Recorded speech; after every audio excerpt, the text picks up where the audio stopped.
दोस्तों नमस्ते। दोस्तों मैं डॉक्टर नित्यानंद, आप सभी का मेरे YouTube चैनल पे स्वागत है। आज हम लोग स्टार्ट करने वाले हैं फिजियोलॉजी। फिजियोलॉजी का फर्स्ट चैप्टर। ये हम लोग प्रिपरेशन किसका कर रहे हैं, ये बहुत इंपॉर्टेंट है। यूपी पीएससी के थ्रू जो मेडिकल ऑफिसर की पोस्ट आती है उसके लिए हम लोग प्रिपरेशन स्टार्ट कर रहे हैं, ध्यान देंगे। साथ ही साथ ये इंटरव्यू के लिए भी बहुत इंपॉर्टेंट वीडियो है, ठीक है। तो स्टार्ट करते हैं। Physiology chapter first. हम क्या कर रहे हैं, थोड़ा सा आप लोगों को एक गाइड करने की कोशिश कर रहे हैं। आपकी स्टडी खुद की करनी पड़ेगी। UPSC medical officer, okay. तो संबुलिंगम चैप्टर फर्स्ट, सेल्स। क्या चैप्टर है? सेल्स। इसमें हम लोग क्या क्या देखेंगे? सेल देखेंगे, टिश्यू देखेंगे, ऑर्गन्स देखेंगे, सिस्टम देखेंगे, और फिर सेल्स की डिटेल्स में स्टडी स्टार्ट करेंगे। तो ऑल लिविंग ऑर्गेनिज्म, जितने भी पृथ्वी पे लिविंग ऑर्गेनिज्म है, किससे बने हुए? सेल से। क्लियर? तो मीन्स इसका मतलब क्या हुआ? ये सेल्स हो गया। जितने भी लिविंग ऑर्गेनिज्म है इसी सेल से बने हुए हैं। तो इसका मतलब ये हुआ, cell is the smallest unit of body. Clear? सबसे छोटी यूनिट बॉडी की कौन सी है? सेल है। क्लियर? तो डिफिनेशन क्या हुआ? Cell is the structure and functional unit of body. Simple एक लाइन का डिफिनेशन है। पूछ दिया गया व्हाट इज सेल, तो बोलेंगे cell is the structure and functional unit of body. Clear? अब देखेंगे करेक्टर ऑफ सेल। सेल का करेक्टर क्या होता है? सेल को क्या चाहिए? Nutrition and oxygen. यही दो चीज सेल को चाहिए।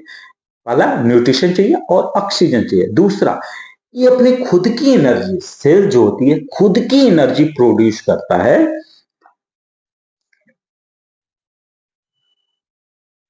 For its growth, repair and activity. मतलब सेल क्या करेगा अपना, जैसे ये इंज्योर हो गया, अपने रिपेयर के लिए क्या करेगा? अपनी खुद की एनर्जी प्रोड्यूस करेगा। आप लोगों ने सुना होगा माइटोकॉन्ड्रिया, याद है? अभी डिटेल्स में इसको माइटोकॉन्ड्रिया पे डिस्कस करेंगे। स्टोर हाउस ऑफ एनर्जी होता है। अब क्या कर रहा है? अपनी खुद की एनर्जी प्रोड्यूस करता है। किसके लिए? अपने रिपेयर के लिए, अपनी कोई भी एक्टिविटी के लिए, या फिर अपने ग्रोथ के लिए। ये क्या करता है? इलिमिनेट करता है, मीन्स हटाता है कार्बन डाइऑक्साइड को और वेस्ट प्रोडक्ट को। मेटाबॉलिक प्रोडक्ट, जो मेटाबॉलिज्म होता है, तो वेस्ट प्रोडक्ट को इलिमिनेट करता है, साथ में कार्बन डाइऑक्साइड को इलिमिनेट करता है। और इसको चाहिए क्या? ऑक्सीजन, अभी बात किया, और न्यूट्रिशन चाहिए। सो इमीडिएट रिस्पांस बहुत इंपॉर्टेंट है to entry of bacteria, virus and antigen और toxic substance in the body. तुरंत इमीडिएट रिस्पांस शो करता है यदि हमारे बॉडी में कोई बैक्टीरिया या कोई भी एंटीजन यदि एंट्री करता है, तो उसके प्रति इमीडिएट रिस्पांस करता है। Reproduce by cell division, cell division के थ्रू रिप्रोड्यूस होता है। बट एक इंपॉर्टेंट है, न्यूरॉन्स में सेल डिवीजन नहीं होता है। क्लियर हो गया? अब बात करेंगे, सेल समझ गए, अब हम बात करेंगे टिश्यू की। Tissue, group of cell having similar function. एक लाइन का डेफिनेशन। टिश्यू क्या है? ग्रुप ऑफ सेल्स होता है जो कि सिमिलर फंक्शन, उसका फंक्शन सिमिलर होता है। ये कितने टाइप्स के होता है? 4 टाइप्स के। इसे प्राइमरी टिश्यू के नाम से भी जानते हैं। क्लियर हो गया? हाँ, आगे बढ़ लेते हैं। टिश्यू कौन कौन से? मसल टिश्यू या muscular tissue, nervous tissue, epithelial tissue, connective tissue. Clear? Muscles tissue में क्या कौन कौन से आते हैं? Skeleton muscle, smooth muscles, cardiac muscle. ये इंपॉर्टेंट है। देखिए हम लोग जब सीवीएस पढ़ रहे थे तो वहां पे आया था, इनकी बात हुई थी। तो ये हमारा जब, इसीलिए मैं बोला था सेल बहुत इंपॉर्टेंट है, बेसिक यूनिट ऑफ बॉडी है। तो हमें सेल जब अच्छे से सेल से रिलेटेड कॉन्सेप्ट क्लियर रहेगा तो काफी कुछ क्लियर होगा। Nervous tissue neuron, okay. Epithelial tissue squamous, columnar और इपिथेलियल सेल। कनेक्टिव टिश्यू में बोन, कार्टिलेज और ब्लड। कनेक्टिव टिश्यू में कौन कौन आते हैं? बोन्स आते हैं, कार्टिलेज आते हैं और ब्लड आते हैं। इपिथेलियल टिश्यू में स्क्वेमस, कॉलमनर और इपिथेलियल सेल्स आते हैं, ओके। ऑर्गन्स क्या होता है? Define as the structure that is formed by two or more primary type of tissue। अभी हमने क्या बोला? टिश्यू को हम लोग प्राइमरी टिश्यू के नाम से भी जानते हैं। तो दो या दो से ज्यादा टाइप ऑफ टिश्यू मिलके किसका निर्माण करते हैं? ऑर्गन्स का। सिंपल सी बात है। Define as the structure that is form by two or more primary type of tissue. System क्या होता है? Group of organs is known as system. But अगर एग्जैक्ट डिफिनेशन बोलना होगा तो बोलेंगे group of organ that work together and carry out specific function of the body. ये क्या करता है? स्पेसिफिक फंक्शन प्रोवाइड करता है। जैसे डाइजेस्टिव सिस्टम क्या करता है? डाइजेशन ऑफ फूड पार्टिकल्स में हेल्प करता है। एक्सक्रीटरी सिस्टम क्या करता है? Eliminate unwanted substance. Cardiovascular system response for the transport of substance, जैसे एंजाइम, फिर न्यूट्रिशन, फिर hormones. Respiratory system supply to oxygen and remove CO2। Reproductive system involve in reproduction of species. Reproduction of species में जो help करता है उसको हम लोग बोलते हैं reproductive system. Endocrine system concern with growth of body. ये क्या होता है? ग्रोथ ऑफ बॉडी से कंसर्न होता है। In regulation and maintenance of the normal life के रेगुलेशन एंड मेंटेनेंस में हेल्प कौन करता है? Endocrine system. मस्कुलोस्केलेटल सिस्टम क्या करता है? हमारी बॉडी को स्टेबिलिटी प्रोवाइड करता है। मूवमेंट ऑफ बॉडी, ये जब मैं मूवमेंट कर रहा हूं, हाथों का जो मूवमेंट हो रहा है, इसके लिए रिस्पॉन्सिबल कौन है? Musculoskeletal system. नर्वस सिस्टम क्या करता है? Control locomotion. अब ये कंट्रोल कौन कर रहा है? नर्वस सिस्टम कंट्रोल कर रहा है। सिंपल सी बात है। अब हम लोग यहां तक हमने इंट्रोडक्शन समझ लिया, सेल का, टिश्यू का, ऑर्गन का, सिस्टम का इंट्रोडक्शन कंप्लीट हो गया। हम लोग अब स्टार्ट करेंगे स्ट्रक्चर ऑफ सेल। सेल का स्ट्रक्चर, जो भी सेल्स होता है वो फॉर्म होता है टू पार्ट से। पहला ये सेल हो गया और इसकी कवरिंग हो गई। तो पहला क्या हो गया? ये हो गया सेल बॉडी, और जो इसको कवर करके रखती है सेल बॉडी को, उसको बोलते हैं सेल मेम्ब्रेन। ये क्लियर हो गया? बहुत आसानी से क्लियर हो जाएगा। Cell body, two part, cell body and cell membrane. अब सेल बॉडी के टू पार्ट होते हैं।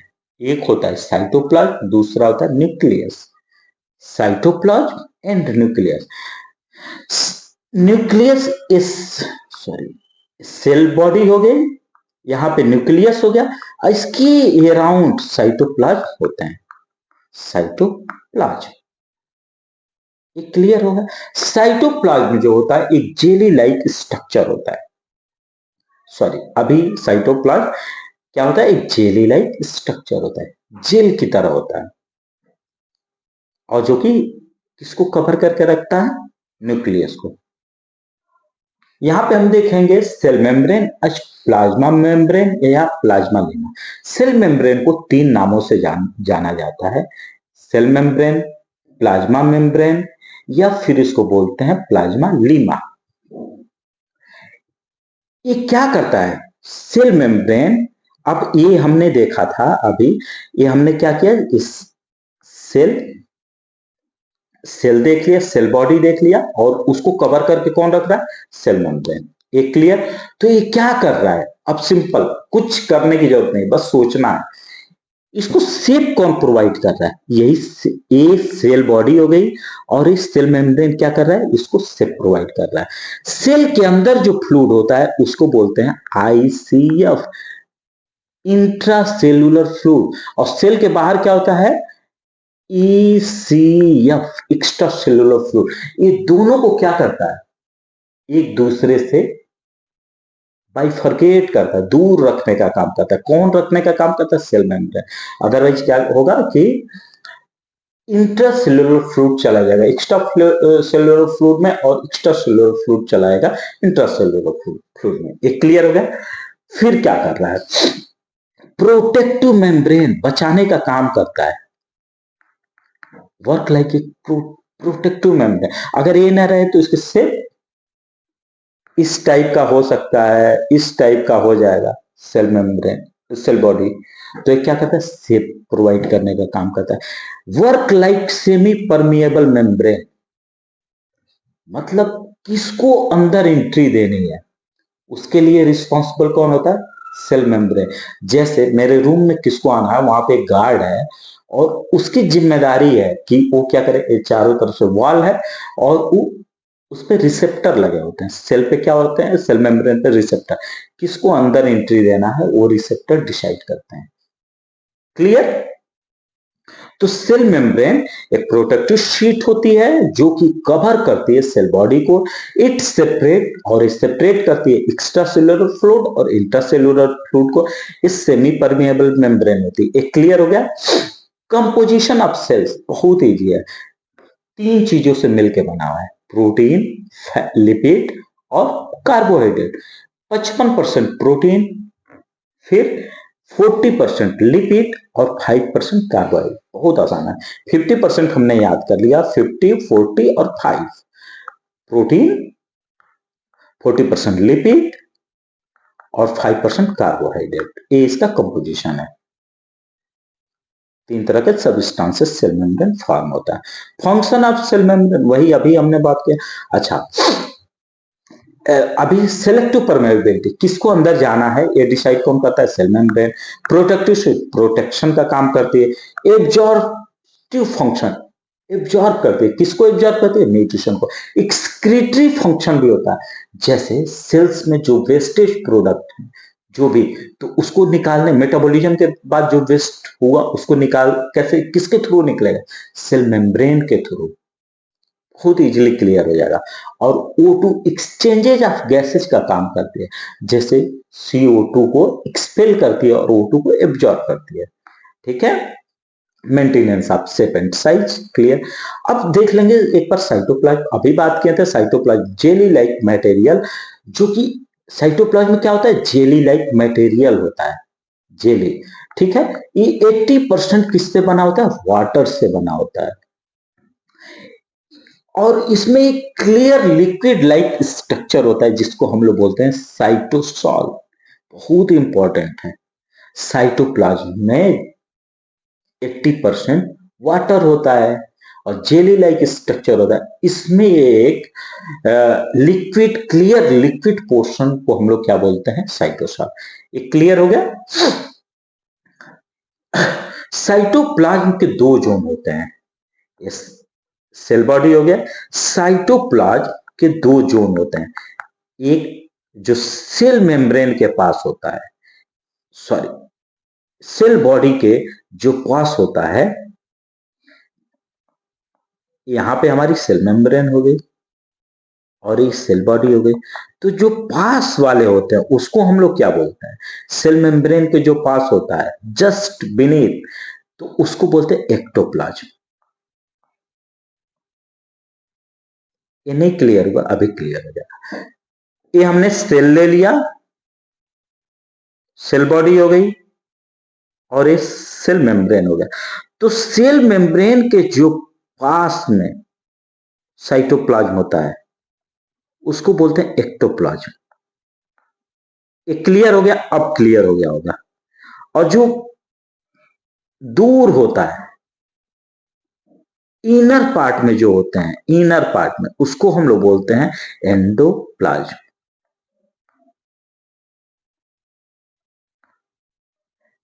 ठीक है? ठीक है। Organelles of cytoplasm. अब साइटोप्लाज्म के ऑर्गेनेल्स कौन कौन से हैं? Endoplasmic reticulum, Golgi apparatus, lysosome, peri peroxisome, centrosome या centrioles, secretory vesicles, mitochondria, store house of energy, nucleus, ribosome, cytoskeleton.